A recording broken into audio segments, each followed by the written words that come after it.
Hello, and welcome to episode 9 for season 2 of Radical Embodiment, the podcast. Today, I am bringing you a dear, dear teacher of mine and friend of mine, Elizabeth Janowski. Those of us who know, we know her as Liz. Liz is an artist, a movement teacher, a photographer, and a creator of immersive spaces that transform your understanding of yourself. She says she creates transformative experiences of beauty.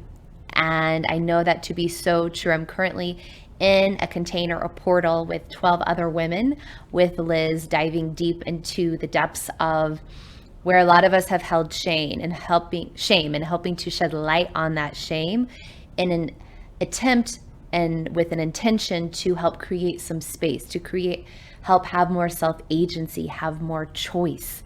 And so Liz has touched me deeply. I continue to be supported and held by her. So I'm really excited to get to have her on Radical Embodiment, the podcast, and dive into her a little deeper and have her share with you her wisdom and her teachings. So let's go into the conversation. Hi, everyone. Here I am with Liz Janowski. Liz, I'm so happy to get to do this with you, and yeah, really honored. Likewise, Emily. I just say, I really enjoyed your book. Oh, I read it. It's great. I think everyone really, it's a really lovely, vulnerable, worthwhile read. So yes, thank you, Emily, for writing it. Thank you, Liz. So I'm just going to dive in, and I always start with this question because I find everyone has their own unique answer to it. Of what does embodiment mean to you?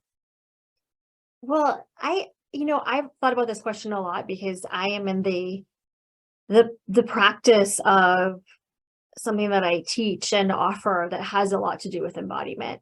Mm-hmm. And someone who gives us a lot of thought, I would say that, and you can kind of answer the question in almost a facetious way. Are we ever like not embodied? I like to say a lot in my classes, like you only have this one precious, beautiful body is the only tool you have for living your life, right? Mm-hmm. And so I would say that's the simplest question to what is embodiment, is the realization that this is the only vessel and vehicle you have. And really, that's sort of the simplest answer. That being said, I spent most of my life, I'm in my, almost mid-40s now. I spent most of my life envisioning my body as simply a vessel that carried my head around to do different things, right? Mm. So I understand the distinction between like the embodiment of truly understanding, recognizing, and I think the deeper level quality of embodiment versus what it is. So I think there's like kind of two answers, right? One is that I don't think embodiment needs to feel like this complex thing. Yeah. I think it really can be the recognition that this one body, whether it's, in its fullest capacity, super healthy, whether I'm an old lady, etc., this is the only vessel I have. And having that honoring and recognition of this tool. And what I feel in my sort of highest capacity for embodiment is this body is like my truth teller. Mm. It's sort of the thing that if I run things through it, is going to help me sort of stay in my own authenticity, in my own awareness about like what is real and what is true for me, what is good for me right now. Am I in integrity with myself, with the world, with other people? Am I really listening right now? I have given a lot of thought too about like, trying to make sure there's not this big disconnect. I'm sure we'll talk about this more between mm-hmm. my head and my body, not making what my head thinks wrong and what my body thinks right, but also not going the other way around, but really letting my body be this sort of feedback loop for like, yep, yeah, things are, I am listening. I am aware, even at the simplest level of like, I'm getting enough sleep. I feel present. I feel engaged. So I think the question of what embodiment is both a really simple and a really complex thing, right? Yeah. And what I hope for everyone is that it can feel that way. It can feel like the easiest thing in the world. It can feel like embodiment is looking outside. It's a sunny day, going on your porch, sitting there and breathing, to spending a lifetime getting to know this complex and beautiful body you walk around in. So it's a both and kind of answer. Yeah, I appreciate that both. And I mean, I appreciate you just acknowledging that it can be as simple as having just that acknowledgement and awareness of, oh, this is the physical vessel that I operate in this lifetime, in this world. It's this and that. Which I think is really nice, because I think sometimes embodiment and like just drop into your body. Like I have found, particularly through clients I've worked with, that can feel not necessarily like a little elitist or a little Yeah. like, okay, what does that mean? Right. It's like this like ethereal, like, I don't know how to just drop into my body. And when you just, I feel like that response just kind of tears away any of the barriers of entry and allows a more easeful access point for all of us. Like anyone listening, you're in a human body, in a physical body, and just touching your thighs and realizing that is an experience of being embodied.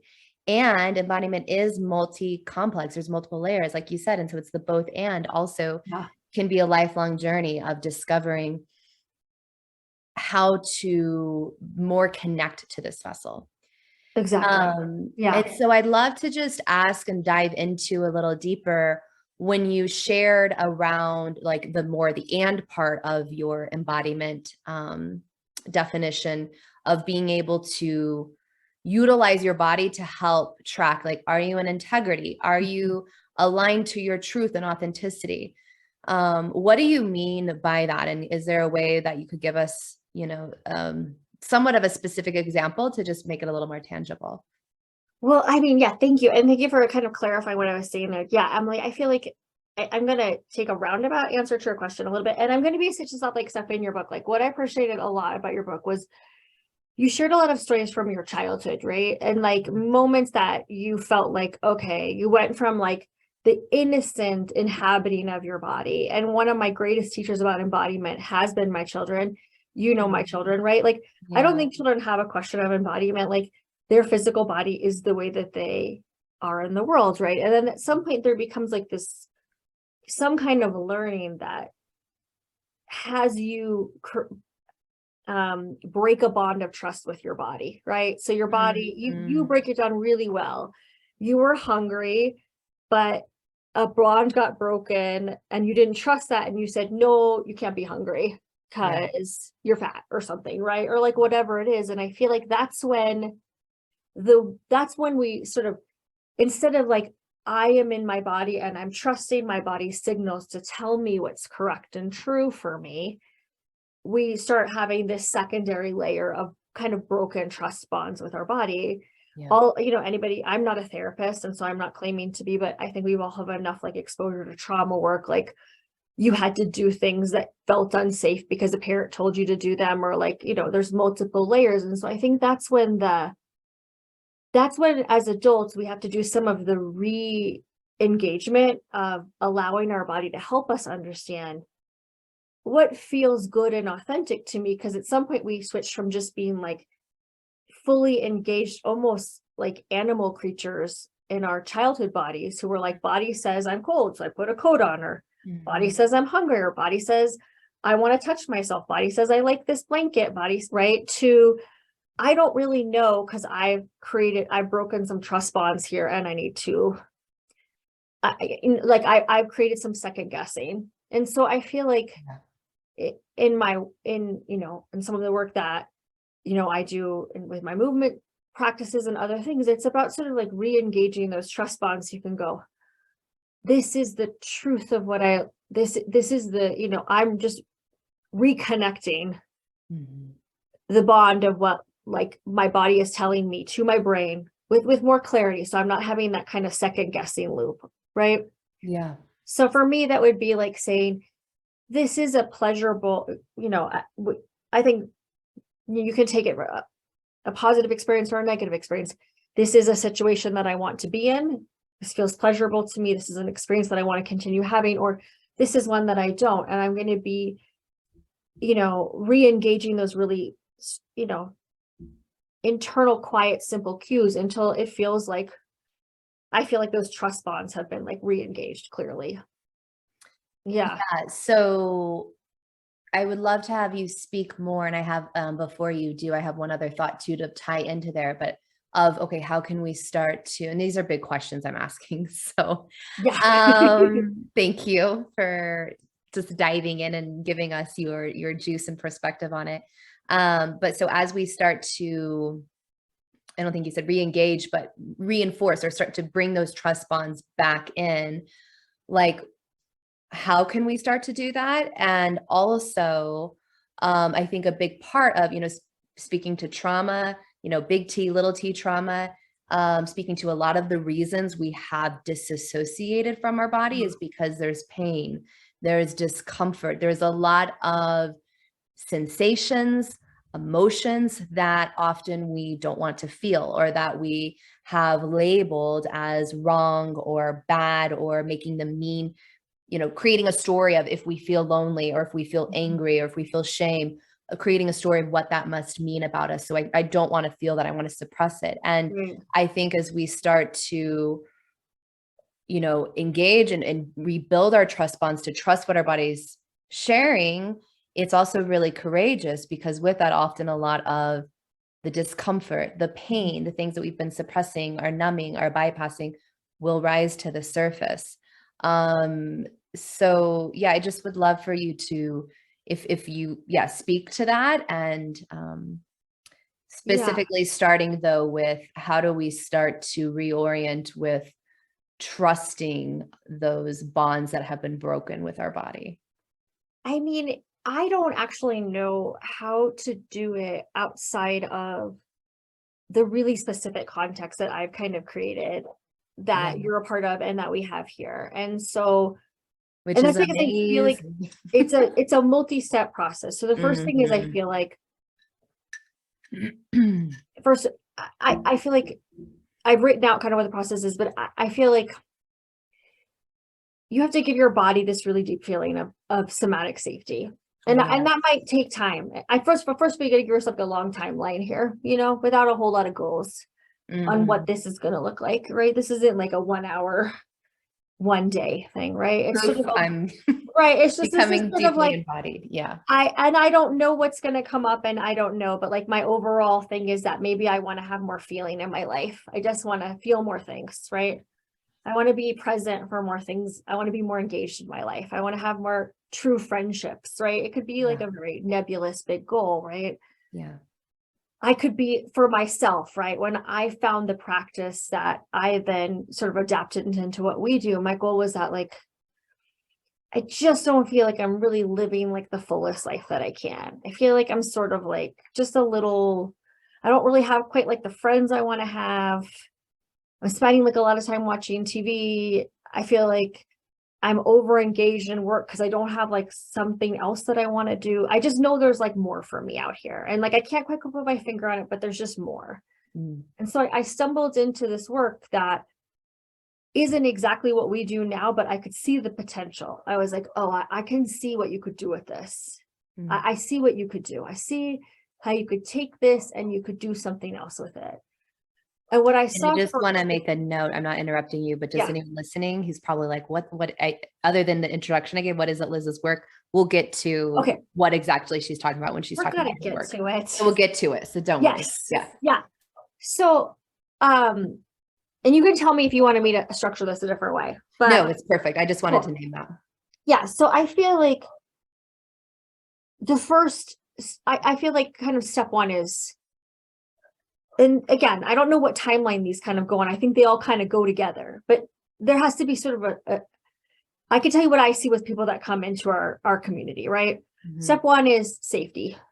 Yeah. Somatic feeling of safety. That's why the environment is so cozy. That's why there's so many invitations that you don't have to do anything. There's no goals. There's no, there's this feeling of safety because I feel like the body needs to be told, you don't have to do anything. You don't have to try whatever you thought you were going to do in this environment. You don't have to do it. There's no striving. There's no achieving. maybe you're a great mover, maybe you're not, maybe you're tired, maybe you're in pain. It doesn't matter. Like there's just safety, safety, safety, safety, safety, right? Yeah. Until the body gets all these feedbacks about like, wow, I really do feel safe. I really do feel soft, right? And I really do feel like, okay, whew, I'm safe. This, and that's why, again, you guys can edit this however you like. That's why there's so many cozy things, because I want the body to have that experience in a really realistic level, that you don't have to do any holding of yourself.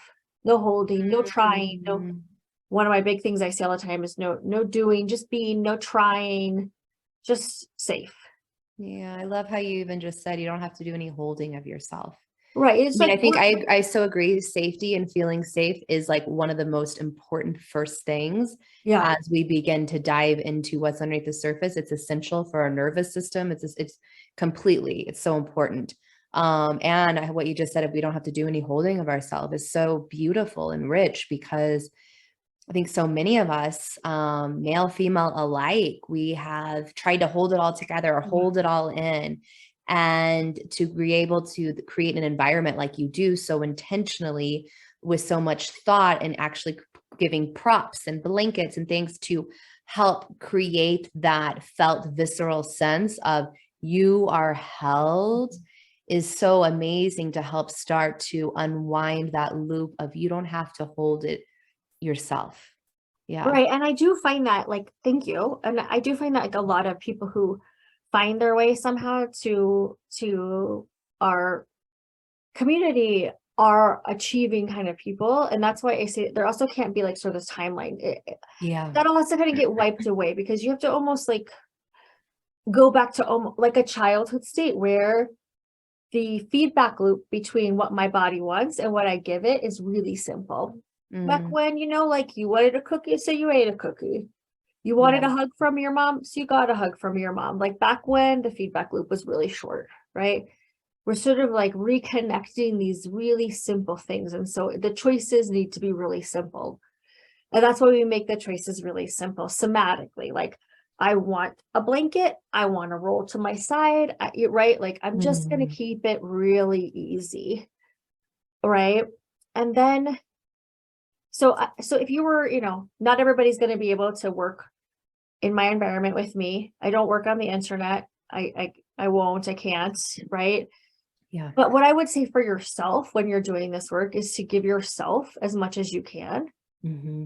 to try to take embodiment practice, at least in my opinion, outside of if you can, to try to take it outside of the realm of a goal and try to make it Yeah. into somatic simplicity as much as you can. Can I you totally. literally like go lay on grass somewhere that is warm in the sun and just say like, I'm gonna like, I have 15 minutes of my break today and I'm just gonna lay here and I'm gonna just not have my phone. I'm just gonna just try to have a somatically simple of an experience of myself and my body in a safe place where no one's Yes. going to bother you and your dog's not going to run away or like whatever.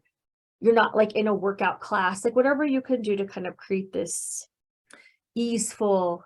Yeah. Creating a safe container, allowing yourself to feel more safe. Thank you for like that, such specific, because that is so tangible and anyone can start to begin experiencing that or play with that. I was sharing when we got on the call, I was just out doing just that, actually laying in the sun with my dog. She wasn't going to run away, so it was fine. But I call it our grass and stick time. And I'm Mhm. so, one of the main reasons, like many reasons I'm always so grateful for my dog, is she gets me outside consistently Yeah. through the day. Like I have to let her out. We have to walk. And nature is one of my biggest regulators. And so I'm always so grateful for Tula. I'm like, sometimes I'm like, I don't want to go outside or I need to keep working. And I'm like, thank goodness for this like necessary break. And our grass and stick time is basically that. Like we lay in the grass, Tula chews a stick. I just lay on the ground. I normally take my shoes and socks off so I can like really feel the earth in my feet and just feel the sun on my face, Mm. and I'll sometimes set a timer, like 10 minutes, 12 minutes, my phone's on do not disturb. And yeah, And that's like, I think that's a beautiful example. I mean, I remember the same example of like when I was nursing my children and you're mm, sort of trapped in this chair for 20, 30 minutes and this is what you're doing. you're regulating your breathing, and you're just in this somatic, very simple experience, right? And I think babies, young children, animals are the same kind of teacher of like your beautiful, adorable dog Tula is just her feedback loop between what I often reference for us as people, our animal body, which I consider your most embodied body once, and what she gets is there's no sort of disconnect. Like Tula hasn't learned to second guess, like, I don't know, do I want to go on a walk? Do people dogs go on walk? Right? Like, it's so totally. it's an excellent teacher for us, right? Yeah. And just the language of one thing I want to say, and I'd love to hear, is just how you language it. Somatic simplicity is so nice, and that we're not reaching for a goal. Because I think as soon as you think of like, okay, I'm gonna like, this is my embodiment time, and I'm trying to get somewhere, I'm trying to accomplish something. Even me saying that right now, I immediately feel my body tense up and kind of vibrate up versus like a softening and coming down. And so, not having a goal or a direction, which is why having that safety piece is so essential. The safety is essential on so many levels. But I agree. I mean, I could go on about this one topic for a really long time. I'll just add one more thing here, and then I'll talk about like the other couple of steps I wrote down to talk about. I talk about it a lot. It's something that took me a couple of years to really hit on, but I like to call it your lean back body. So to me, this is, and I'll kind of combine this with the gaze practice that I like to talk about, which is, so I think about your lean back body as literally this sort of leaning back into yourself, right? I feel like so much of our life is directed to leading forward, right? To going places and like doing stuff and trying and reaching. I have to imagine like all the people who want to learn and do self-growth and are in this engaged thing, right? You're in this engaged posture of throat open, going places, doing stuff, right? And I saw this with myself, and I saw it with my students, that like a posture that we have much less familiarity with, it is actually sort of a leaning back, like sort of inhabiting our back body, trusting that. I like to say, and imagine that you were laying back now on a bed or like a big blanket of your couch or of the ground, that like the ground would always catch you. You would always be caught. And then really feeling what that experience is of, like, again, of being held, of just letting yourself lean back. There's so many ways that we don't let the universe, but even physical spaces, hold us when they can. That we're tensing our body when we don't need to, that we're holding our stomachs in, our breath in, we're holding a Kegel in, we're tensing our shoulders, when really we could be sort of leaning back. And I have a whole kind of spiritual belief about that. Our back body, our back heart is really where our feminine intuition, it's like the things we can't see, but we know that there's just a lot of, there's a tremendous access point to self-trust that comes from leaning way, way back. And when you're in this lean back state, I always invite my students to sort of turn your eyes inward and start gazing inside, looking for, I guess it's not looking for, it's actually observing and sort of noting the quality of your body today. Emily, you've done this with me a million times. I like to gaze the quality of first your physical body today, then we do emotional body, and then we do spiritual body. And I'm sure that this is sort of a practice that I borrowed from meditation training, but it's a gaze, note. And it's instead of sort of the masculine, Buddhist kind of gaze, note, walk away. To me, it's a gaze, note, and kind of hug, but not engage with. So if it's like, fuck, I'm really sad today, it could be a gaze, like, I see you sad, hug, walking away. It could be like, my neck really hurts, and maybe that sets you off into oh my God, I didn't stretch today, and like, I really should be doing my stretching practices, and I'm not. It's more of like a, hey, I see you, girl. And then acknowledge a deep, true acknowledgement of what is. And it's almost like a remothering kind of process of like, I see you. We don't have time to get into that right now, but I love you, and it's okay. And we're just going to gaze, note, gaze, note, gaze, note. And it's listening for the quieter voices, because there tend to be, when you're doing this internal gaze, like really loud things that are like, hey, you didn't, and then there's the quiet things that want to be noted. Yeah. And I feel like that alone, I use that as my initial like embodiment project. That's sort of the initial process I use to help people find their way. It's that. Yeah, I am. I mean, I know I've done that with you, but I'm just now putting this together. I'm like, I do that, but I have there's subtly different questions, but it's Yeah. usually one of the first things or early on that I teach all my clients. And it's more of like, how does your physical body feel? How do you feel emotionally? How do you feel energetically? And then we Uh-huh. do end though with the question of, based on how I'm feeling, what would help me feel just a little bit better in Uh-huh. this moment or in the next hour or today?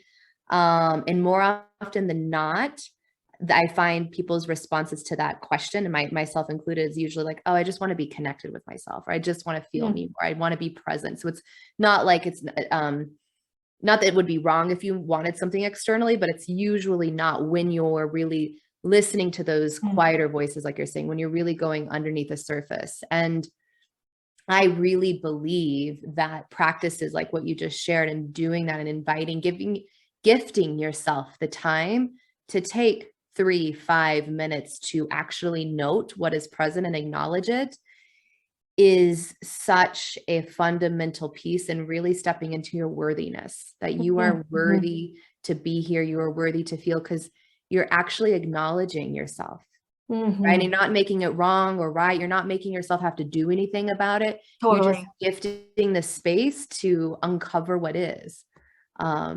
So yeah.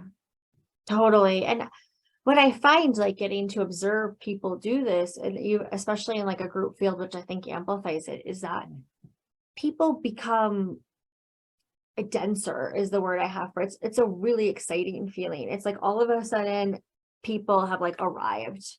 I feel like Mhm. it's like people have kind of collected themselves from wherever they are and they're here now in a way that feels like they're they're they're just here. They're physically more present in a way, not that that's necessarily the goal, though it's very helpful for them, I think, but it feels really exciting and enlivening to see people go from like wherever their headspace was to just here in Yeah. this simple but engaged way. So I love that practice.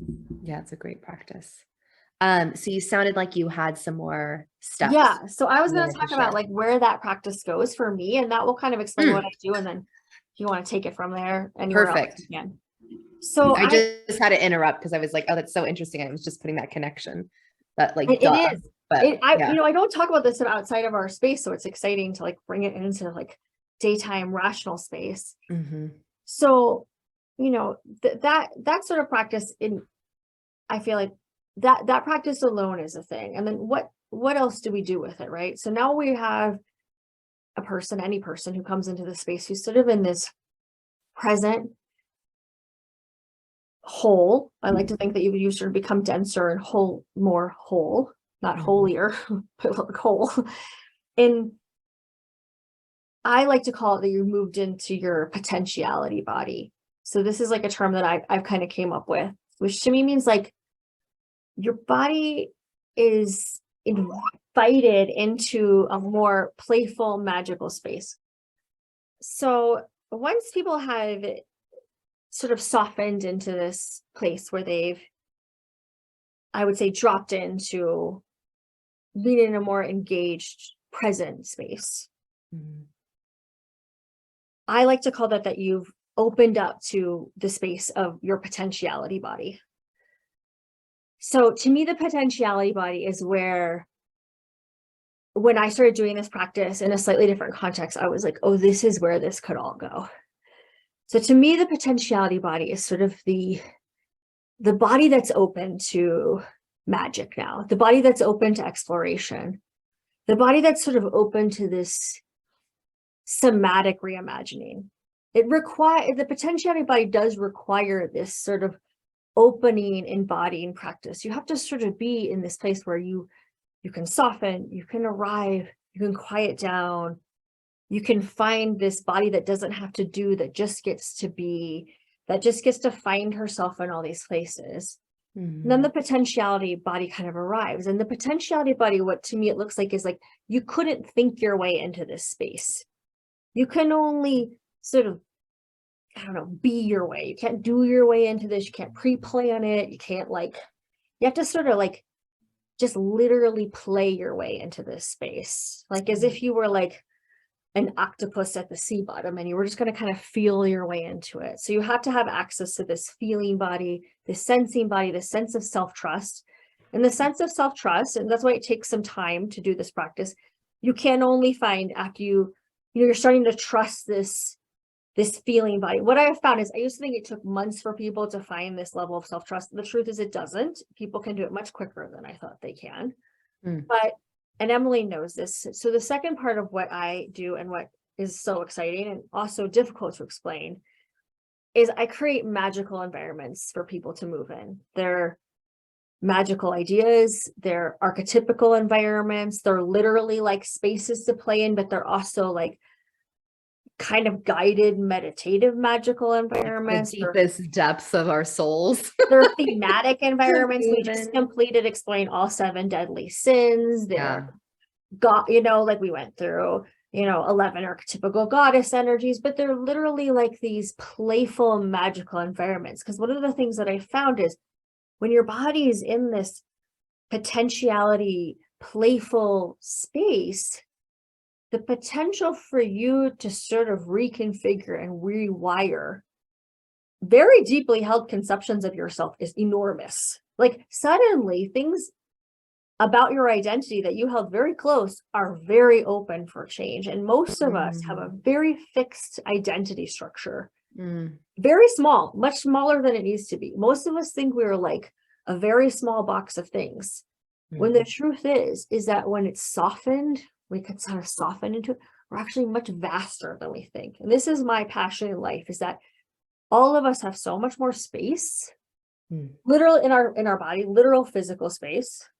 Literally, there's much more space in here, and tremendously more space in our imaginations and in our self-conception than we think. Like to say I am a blank, blank, blank is so limiting. And so one of my passions is to invite people in, love them up, safe them up, and then let them play, and they will find that they have like, wow, I am really much bigger, vaster, softer, more interesting, more dangerous than I thought. And then I'll leave you with the third thing, and then you can ask me all the questions you have, which is, well, I just want to name one thing to land that. If you have the third thing right now, I don't want to have you go. But just being, having been a student of Liz's for a while now and having direct experience of this, to be more like, it's just, and not also like to make it elite, because anyway, she creates this beautiful environment that does feel safe, where we're moving through often these metaphorical ideas or ideas of like for example, the 7 deadly sins. We worked through each of those sins. And what was your definition of sin? It was like a core desired. It's a core need that's just become disordered. Disorder. Yes. A disordered desire, which is a beautiful reframe. And the gift is that we're doing it you're not alone, you're in community, you're held, and you're moving. So you're not stuck. You're not getting stuck in story. You're not getting stuck you're consistently moving through it. In my book, I write about the importance of non-linear movement on the floor. And Liz's work is so much more than that. But the reason I'm naming it just as that is to, if these ideas you feel inspired by them, if you create that safe container that Liz, gave some beautiful examples for earlier in the episode for yourself, to then start to expand upon it and start to invite yourself to move on the floor or don't move, but creating this space in a container where you won't be disturbed. You have a set amount of time, and you get to actually gift your body the opportunity to drop into what it really desires to express. Totally. And yeah, I think, thank you, Emily. You sort of previewed the third thing I have. And oh, shoot. No, you didn't. No, and I'm gonna put it into kind of context, and then you kind of sparked a way that I think maybe people could do this on their own, because before I had the community that I built, I was doing this work on my own. So the third thing that I think is yes, you're moving. Yes, I think physical movement. I like to say if you always move the same way, you'll always think the same things. I truly believe that, like routine habit is sort of it's sort of a mini death, right? Like this is part of the magical environments, the play. You could even do my softening practice, do it the same way for the rest of your life and kind of get nowhere, right? Like the opportunity to shift into play and to invite in creativity and softening of edges is, I think is sort of critical to like constant expansion of your self-conception. But I think that there's something about doing this in a group context. The group could just be like you and your best friend or you and your partner. Yeah. That makes the environment sacred and amplifies it by both seeing other people do things and by you being seen. It amplifies and it creates what I have seen happen is this sort of somatic reconfiguration for people where suddenly the part of them that thought they were a blank suddenly got to experience themselves being something else, and having that witness, it's witnessed by others and then witnessing others do the same thing. It's people make these sort of quantum leaps of self-understanding. And that's when this becomes like the most thrilling thing on earth for me. And I've seen it in a movement context, which really, in my opinion, can only be done in these sort of small group containers that I have here or that people might create on their own. But I also am a photographer.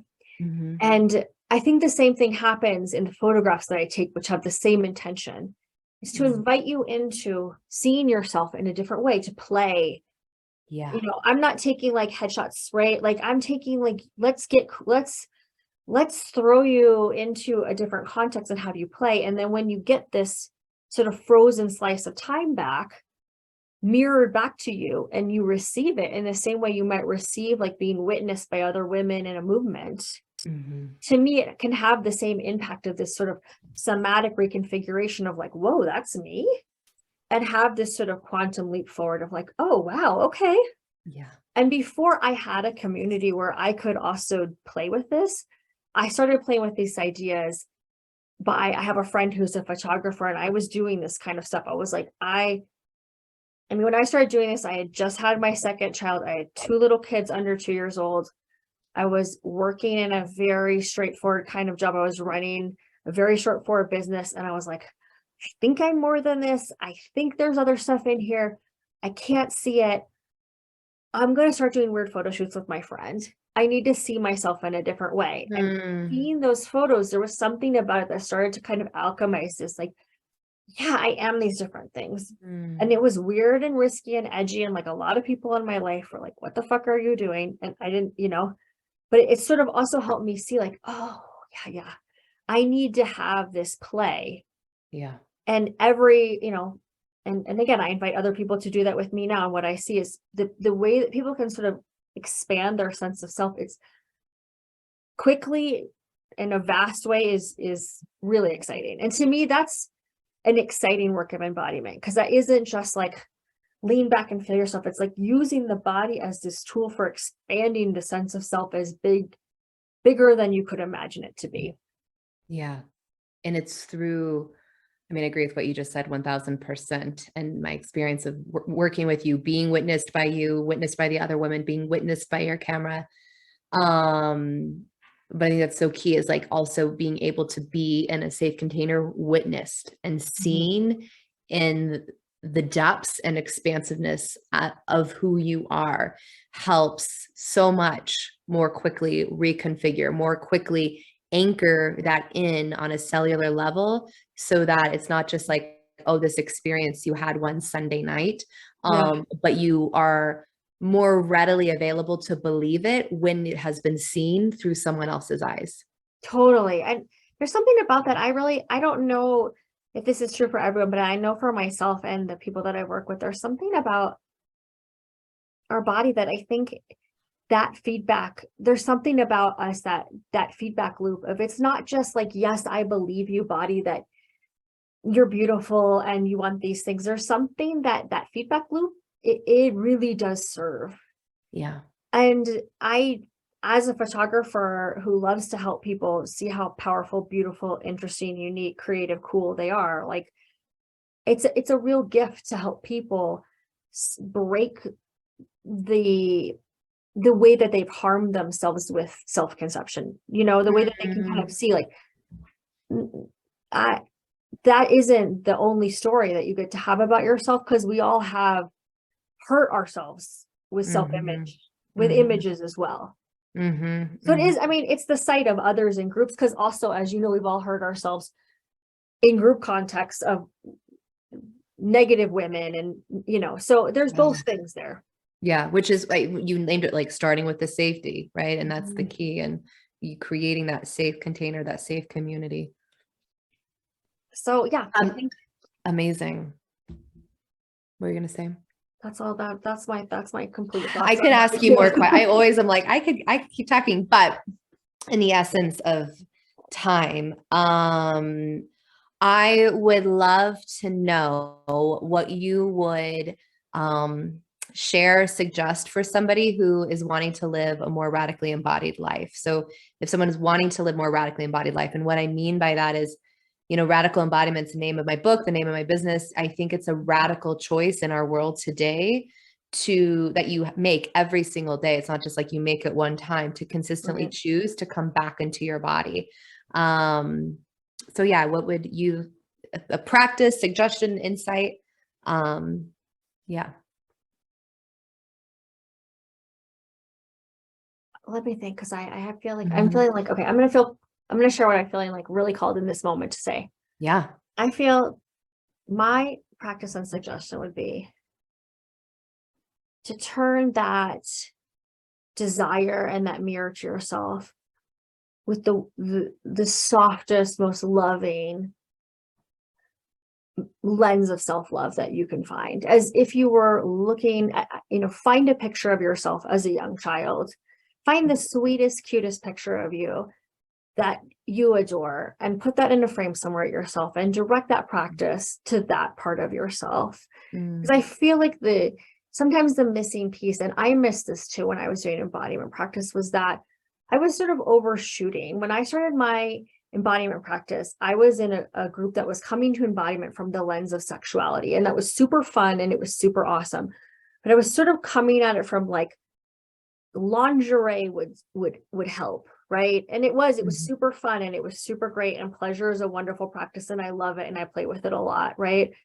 But what really needed for me to see was to see that, like, my maiden name is Franco, little Lizzie Franco was the one that needed to say, like, like, I've totally got you. Like, yes, we're gonna lay in the sun and we're gonna play, and you like a prank, like a big pink poofy tulle skirt, and we're gonna buy that, and like just sort of like build that, like, kind of, we're talking about these sort of bonds of safety and trust back up again from that space, and to make it that simple too. So like, I don't need to learn a different language or go to a different country. It's sort of this like really deep remothering, building that kind of level of internal awareness and safety. And like I said, what I've seen from being a parent is that my children start off from this sort of embodied context. And then there are ways that just the process of being a person and going to school, and whether you had the best household or you didn't, there's things that separate them from the needs of their body just to be a person in society, right? And there starts to be this kind of disconnect, like, you have to sit in a chair at school. You have to go to school on days you don't want to go. You can't eat candy all day, right? So there starts to be these like little disconnects. You can't go to the bathroom when you want to. Exactly, right? And then like, yeah, TV starts happening and Friends, and it starts getting bigger and bigger. And so like, for me, a real focus has kind of been like, how can I make this like so simple? Like, sleep in bed with go to the store and buy like the blanket you always wanted to have. I'm like, be that simple. 1000% for the most comfortable plush bed. Right? Like, have your house be so soft and happy, and like. And I like how you said of even just maybe having a framed photo of you as a little girl, what would she want to do today? What kind of like food? And when you can look at her, I think it can be so much easier, especially if anyone listening to this is in a place where just the idea of being in your body feels like there's too much hurt, there's too much pain, or you're just really unhappy with the way you feel physically.